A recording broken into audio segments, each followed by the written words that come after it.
पूरी दुनिया की नजर इस समय इजराइल और हमास के युद्ध पर है, जहां गजा पट्टी धमाकों से गूंज रही है।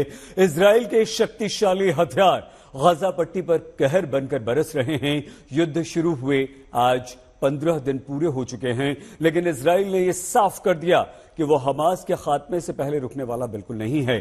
गजा पट्टी बॉर्डर पर जहां सेना इजराइल के शक्तिशाली टैंक्स तैनात हैं, तो आसमान से हमलों की किश्त जारी है। युद्ध के 15वें दिन कैसे गजा धमाकों से हिला है, दहला है, देखिए हमारी ये एक्सक्लूसिव रिपोर्ट। ये इजराइल का इंतकाम है, जिससे गाजा पट्टी कांप रही है।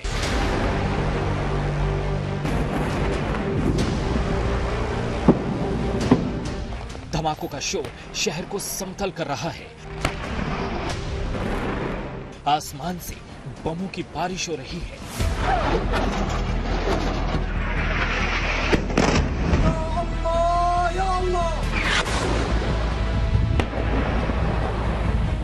सीमा पर टैंक तैनात है।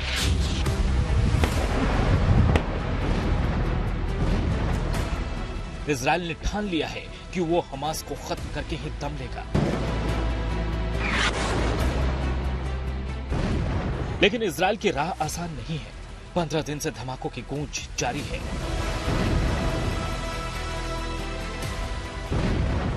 गाजा पट्टी की सीमा में जमीन से घुसना किसी चुनौती से कम नहीं है।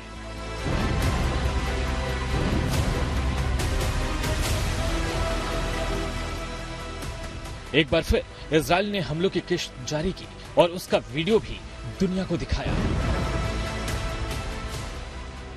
देखिए कैसे इजराइल सड़क पर जाती हुई एक कार को टारगेट करता है और फिर उसे बम से उड़ा देता है।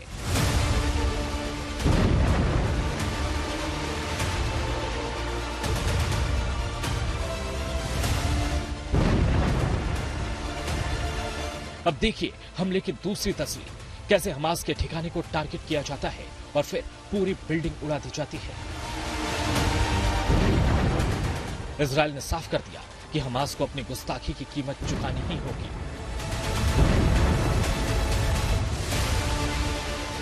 उधर इजरायली सेना ने हमास आतंकियों से जब्त हथियारों के जखीरे का वीडियो जारी किया है।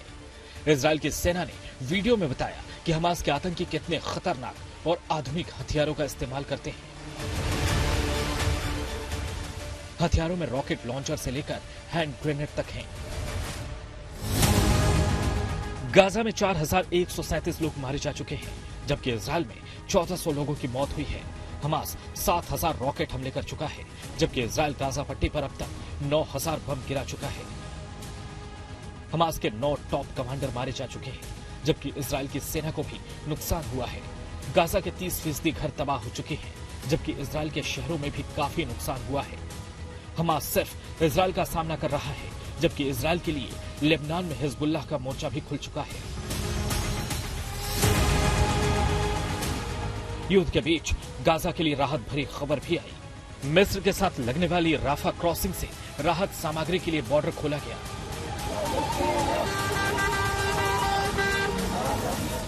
इजिप्ट की तरफ से कि जो ह्यूमैनिटेरियन एड है वो गाजा में पहुंचाने की यूएन को इजाजत मिले। यूएन के सेक्रेटरी जनरल भी जो है वो कल दिन भर इजिप्ट में थे, राफा बॉर्डर पे भी गए, क्रॉसिंग पे। जो मात्र एक रास्ता बचा है गाजा में जरूरी सामग्री और खाने पीने की चीजें पहुंचाने के लिए, क्योंकि काफी किल्लत पड़ रही है।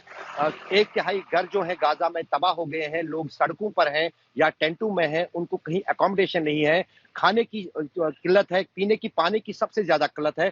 तो जाहिर है कि उससे कहीं ना कहीं ये राहत का कार्य जो है, इससे कहीं ना कहीं गाजा के आम नागरिकों को कुछ राहत जरूर पहुंचेगी और साथ ही साथ उसमें आने वाले दिनों में तेजी आ सकती है। और जाहिर है जब राहत का कार्य एक तरफ चल रहा हो और बॉर्डर से जो है ह्यूमैनिटेरियन एड जा रहा हो, उस बीच इसराइल को भी कहा गया होगा कि वो थोड़ा सा जो हमले अपने हैं वो कम करें। देखिए ड्रोन तस्वीरों में राफा बॉर्डर का नजारा, जहां दूर तक राहत सामग्री के ट्रक खड़े हैं।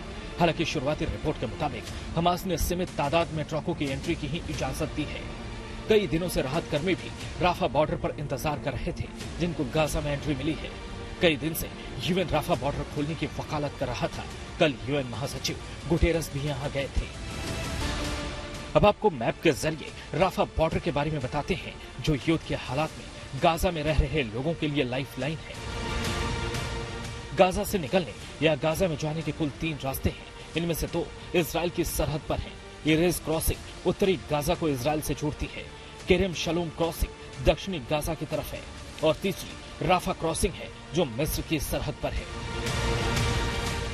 लेकिन जितनी राहत सामग्री और मेडिकल के जुड़े सामान राफा क्रॉसिंग से भेजे जा रहे हैं, वो गाजा के लोगों के लिए थोड़ी राहत की बात है। हालांकि इजराइल की नजर इस बात पर भी है कि राहत सामग्री के नाम पर हमास को मदद ना मिले। ये बहुत गंभीर प्रयास के बाद ये संभव हो पाया है कि राहत सामग्री गाजा पट्टी में मिस्र के बॉर्डर से दक्षिणी गाजा में जा पाएंगे। इजराइल की बहुत पैनी निगाह है कि क्या क्या रसद सामग्री जा रही है।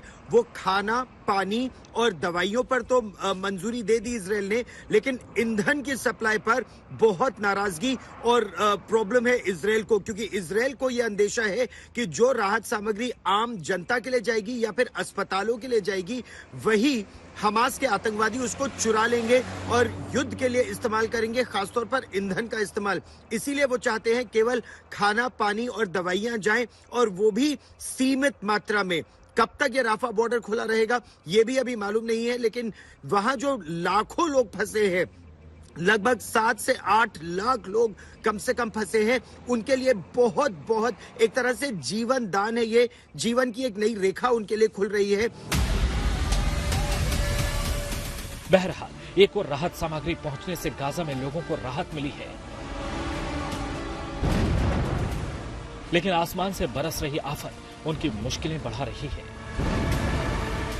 इजराइल से गौरव सावंत और राजेश पवार के साथ अशरफ वानी, लेबनान इजराइल बॉर्डर, आज तक।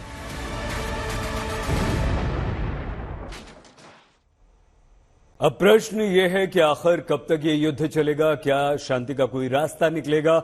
और इस बीच एक राहत भरी खबर सामने आ गई। हमास ने 2 अमेरिकी नागरिकों को, जिन्हें हमास ने बंधक बना लिया था, रिहा कर दिया। लेकिन अभी भी कई बंधक, 200 से 250 बंधक हमास के कब्जे में हैं। ऐसे में प्रश्न यही कि क्या हमास बाकी बंधकों को रिहा करेगा या फिर ये युद्ध यूं ही चलता रहेगा। आखिर कब तक चलेगा ये युद्ध? आखिर और कितने मासूमों की जाएगी जान? आखिर कब थमेगा इजराइल का इंतकाम?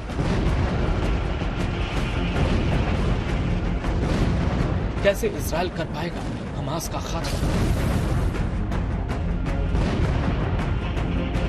क्या बातचीत से निकलेगा शांति का रास्ता?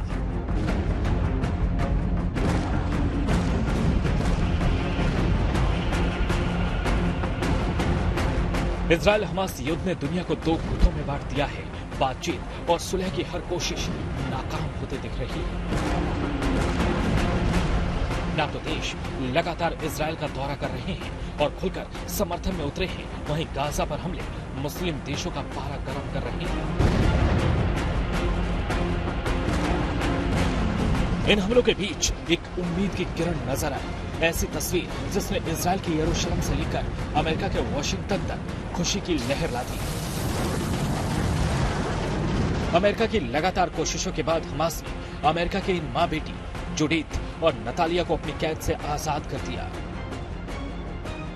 जंग शुरू होने के बाद यह पहला मौका है जब किसी बंधक को छोड़ा गया है।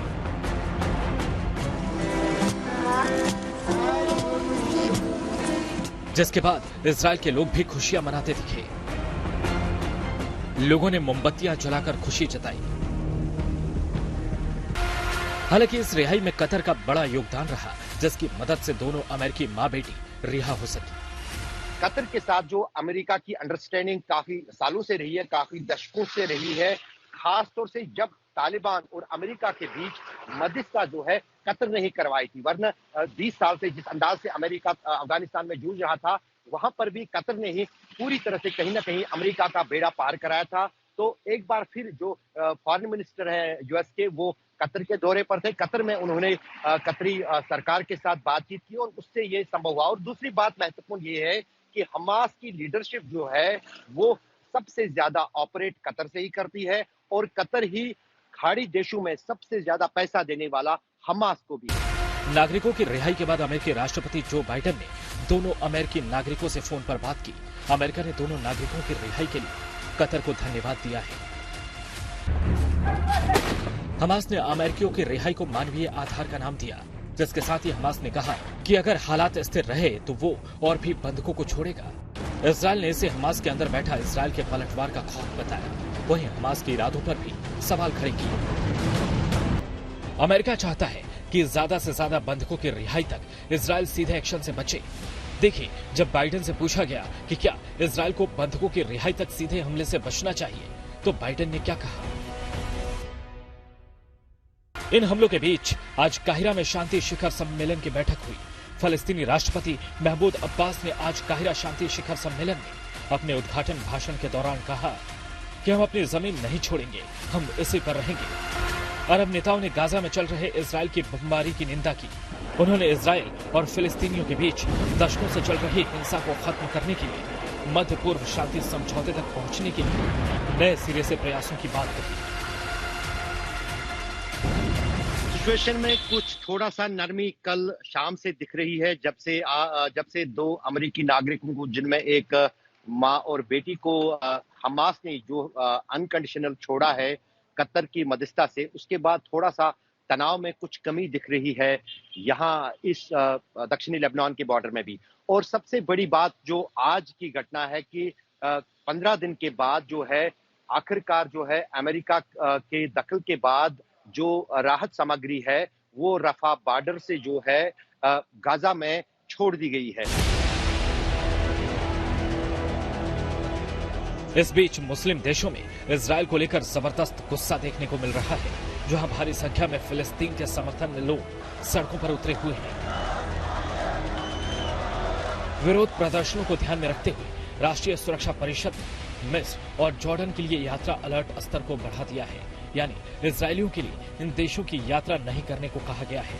साथ ही जो लोग पहले से इन देशों में रह रहे हैं उन्हें तुरंत वापस आने को कहा है। इन 3 देशों के अलावा इजरायलियों को तुर्की, संयुक्त अरब अमीरात, बहरीन, मलेशिया, बांग्लादेश, इंडोनेशिया और मालदीव की यात्रा से बचने के लिए भी कहा गया है।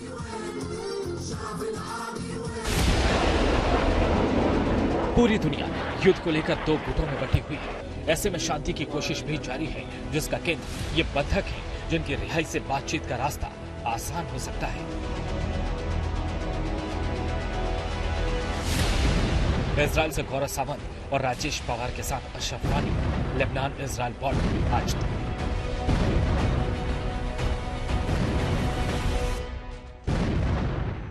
इजराइल के सामने चुनौती सिर्फ गजा पट्टी ही नहीं, एक खतरा लेबनान की सीमा पर भी बना हुआ है, जहां लगातार तनाव बढ़ता ही जा रहा है।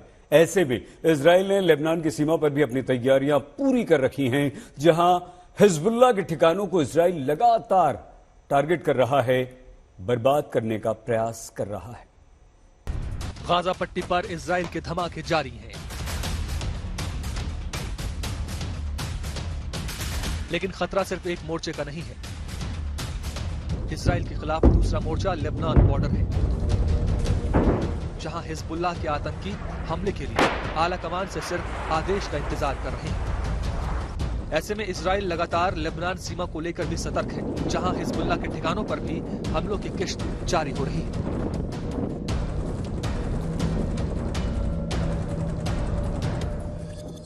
हमास ने गाजा में इजराइल पर हमलों के साथ साथ गुरुवार शाम से दक्षिणी लेबनान से इजराइल पर कई सारे मिसाइल दागे हैं, जिसमें हमास का कहना है कि 20 मिसाइल जो हैं वो हमास की तरफ से उत्तरी इजराइल में दागे गए हैं, जिनमें कुछ घरों को नुकसान पहुंचा है और 3 नागरिक घायल भी हुए हैं।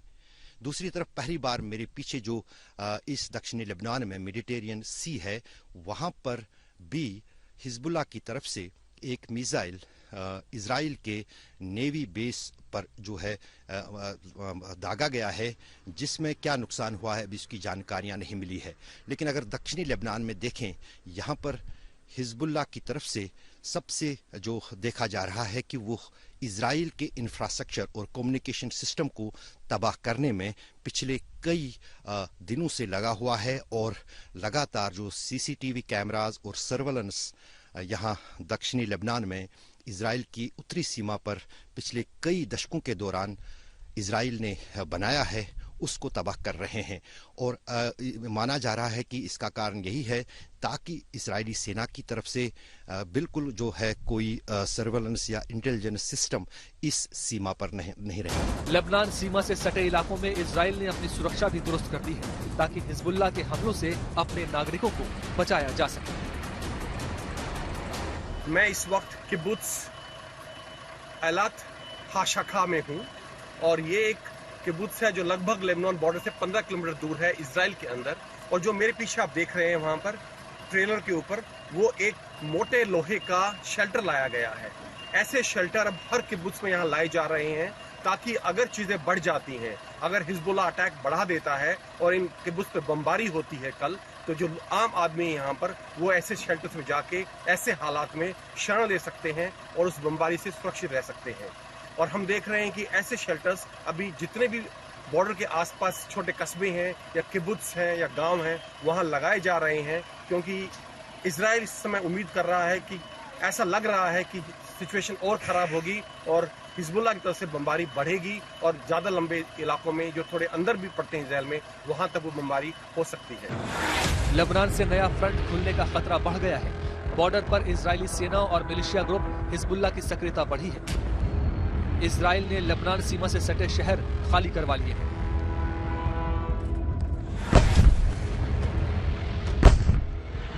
इजराइल के हौसले बुलंद हैं और वो हमास के साथ हिजबुल्लाह को भी जवाब देने को तैयार है।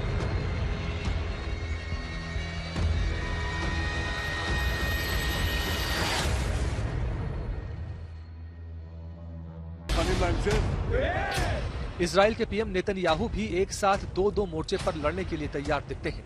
उन्होंने लेबनान बॉर्डर पर अपने सैनिकों से मुलाकात की और उनका हौसला बढ़ाया। हालात को देखते हुए राजधानी बैरूत में अमेरिका और ब्रिटेन के दूतावास ने अपने नागरिकों को जल्द देश छोड़ने की एडवाइजरी जारी की, क्योंकि लगातार यहाँ के लोगों में इजराइल और अमेरिका को लेकर गुस्सा सड़कों पर नजर आ रहा है।